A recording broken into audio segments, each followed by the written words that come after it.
Hey everyone, I'm Neha from Indiahikes and you've tuned into Tech Pro Tips with Neha. In this video, I'm going to be giving you a very important pro tip that not many people will tell you. If you want to do a winter trek in snow, avoid the month of December. Instead, I would ask you to go in the months of January or February. Now, this might take a lot of you by surprise and many of you might not even like it. But it's after many years of organizing high altitude treks in the Himalayas that we've come to see that January and February make for much better snow experiences. So in this video, I'm going to be sharing my stats with you and my top 3 reasons why you must do your winter trek in Jan and Feb. So let's get started.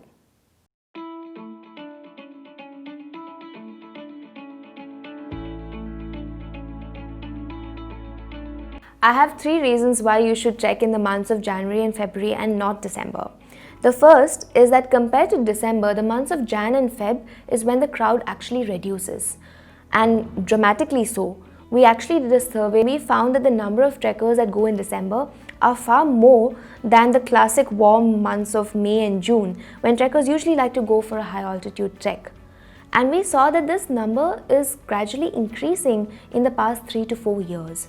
You will see that there's this huge spike in the month of December and that dramatically drops by the months of January and February. So you can imagine my delight when I went on my first winter trek. I went in the month of February and I had the entire Brahmatal trail all to myself. So our statistics show that usually the crowd reduces by 66% in the month of January and by 84% in the month of February. So if you want to have a secluded snow experience, then this is the time to go. The second reason is that you'll have a lot more snow deposits on the trails in the months of Jan and Feb than in the month of December. And I'll tell you why. December is merely the start of the winter season. This is when you'll have the winter chill set in and the first winter snow will come in maybe in a week or 2. By middle of December, you will find that most treks will have a trail of snow on them. Yet this is just the beginning. Real winter sets in the months of Jan and Feb. This is when you'll have a luxuriant blanket of snow everywhere you go, a light dusting of snow on the leaves of the forests, a white carpet that's paving almost your entire trekking trail. So from snowman to snow angels to maybe even building snow caves, you'll have all the fun elements of having a good snow experience in the months of Jan and Feb. Now I have to tell you that most treks are inaccessible in these months. Many trails are buried in snow. On many trails, the water sources freeze up.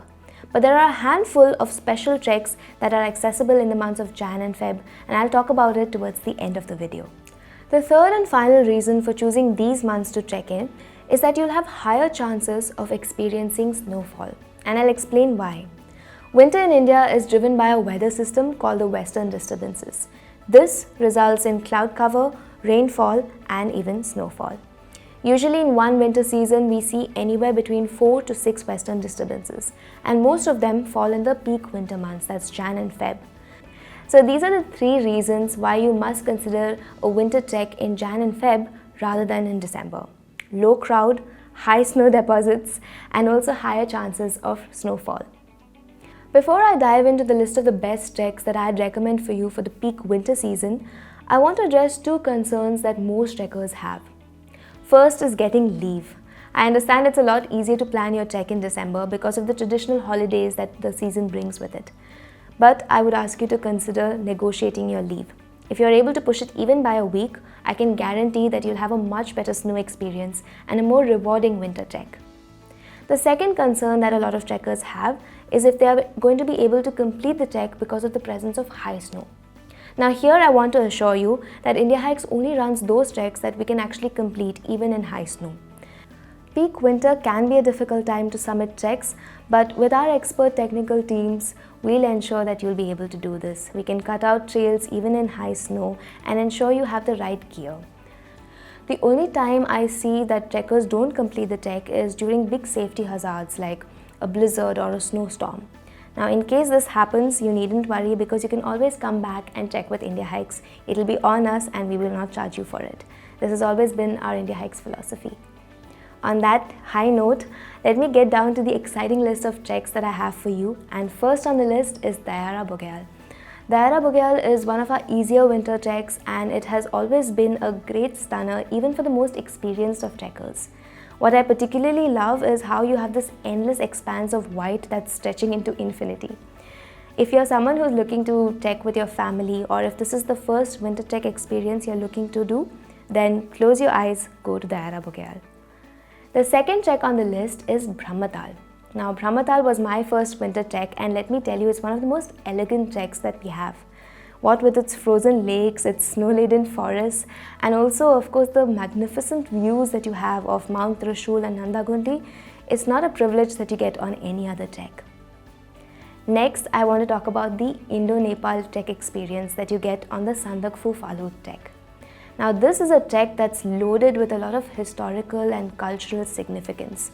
And if you're someone who doesn't like too much of snow and is not able to withstand the extreme cold weather, then I'd recommend Sandakphu for you, because you'll mostly be staying at tea houses and the snow on the trails is usually always on the lower side. So you'll be able to enjoy the winter experience without too much of a hassle. The next trek I want to talk about is a trek that comes with a huge legacy, Kedarkantha. This is a trek that's exploded in terms of popularity. Ever since we introduced it in 2011 as the first winter trek in India, people have been flocking to Kedarkantha. But in Jan and Feb, this crowd dies down and you'll be able to enjoy this picture-perfect trek. One thing that I want to give you a heads up on though is that the trails can get quite snowy, so if you are planning to go on this trek, notch up your fitness routine by a couple of levels, because the thrilling summit climb can get a little difficult. Last, I want to leave you with a small but a very pretty trek, Nag Tibba. This is a perfect weekend getaway for those of you living in Delhi, and not many people realize that this trek that climbs right out of Mussoorie gets a lot of snow in Jan and Feb. So it makes for a full-fledged Himalayan winter trek experience. And what we love about this trek is its forest trails and its magnificent sunsets. So with that, you have all the list of treks that you must try out during peak winter season. I hope you use my pro tips when you're planning your winter trek. If you need any help, just drop in a comment, or you can also write to me personally at neha@indiahikes.com. Make sure you follow us on Facebook, Instagram and Twitter. We're constantly posting about very relevant trekking information. Also, if you like this video, don't forget to hit the subscribe button and click on the bell icon next to it.